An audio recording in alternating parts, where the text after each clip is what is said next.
চলতি বছরের শেষের দিকে জাতীয় সংসদের নির্বাচন হতে পারে বলে জানিয়েছেন অন্তর্বর্তী সরকারের প্রধান উপদেষ্টা ডক্টর মোহাম্মদ ইউনূস। জাপানের ব্রডকাস্টিং কর্পোরেশন এনএইচকে দেওয়া বিশেষ এক সাক্ষাৎকারে তিনি জানান এ কথা।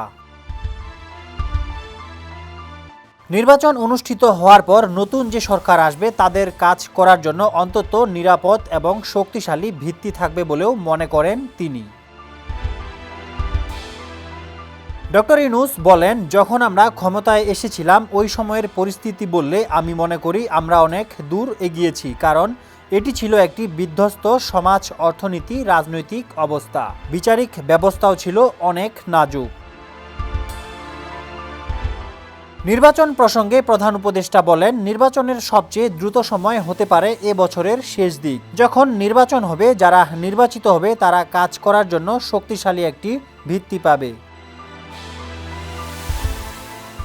এছাড়া সাক্ষাৎকারে তরুণ প্রজন্মকে নিয়েও কথা বলেছেন প্রধান উপদেষ্টা। তিনি বলেন, তরুণরা তাদের সৃজনশীলতার শক্তি প্রদর্শন ও পুরো বিশ্বের সঙ্গে এটি ভাগ করতে চায়। আমাদের মাথায় এই লক্ষ্যটি আছে, দেখা যাক আমরা কিভাবে এগিয়ে যাই। ডেস্ক রিপোর্ট, সমকাল।